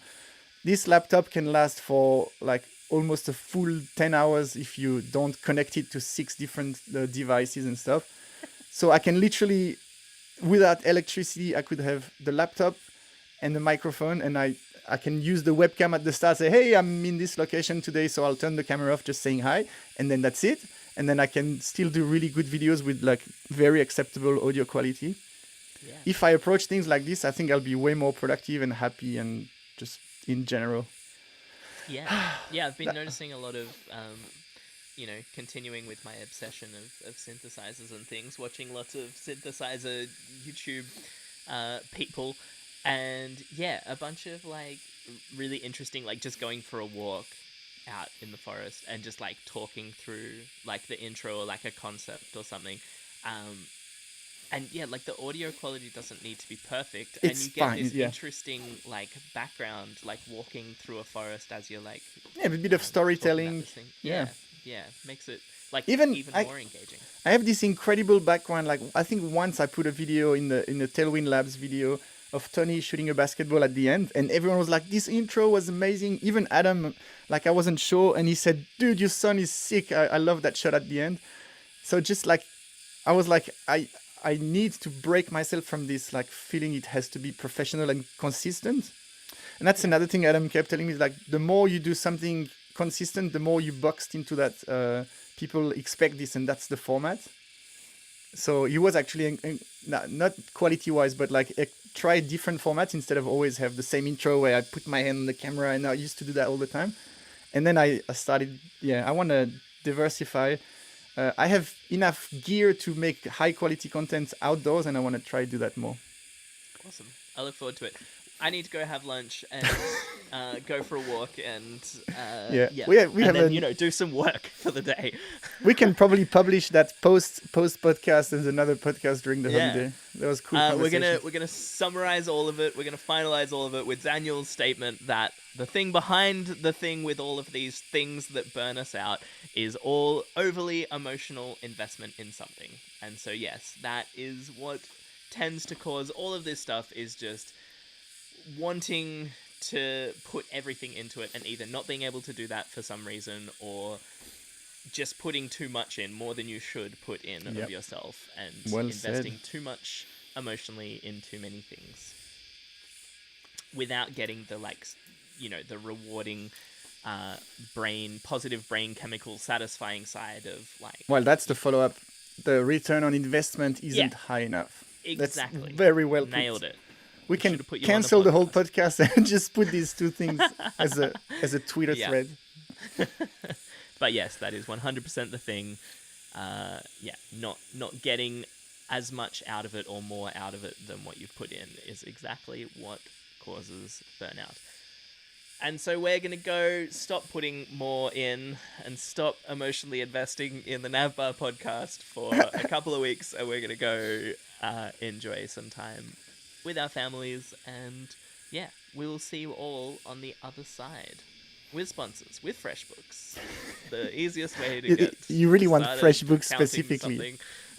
I'll find out once they send me the ad read sheet. Yeah, I do actually use FreshBooks, and it's pretty cool.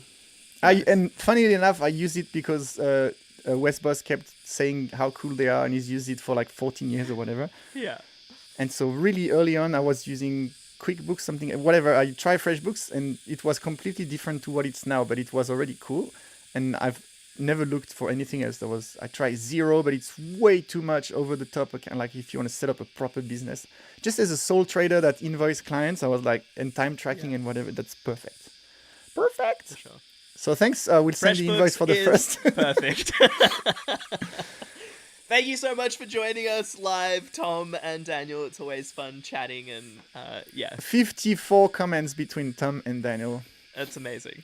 And yes, happy holidays to you both as well. I hope you and anyone else who tunes in live have an excellent time off. Enjoy some downtime. Don't let those little work things that you just need to get done take up Creeping your downtime. Yeah. Well said. All right. Take it easy, my friend. I will see you in the next year. I'll probably talk to you before, but it's always nice to hang out. And I'm glad we got this last episode to kind of it's like a little training to not completely forget how things work. We were a bit rusty at the start. Wait, what do we send me a link? What? But we've done it. Yeah. All right. It was lovely to catch up. Perfect way to capstone the end of the year and go Absolutely. into a holiday. Lovely to All see right. your face. See you, everyone. Bye.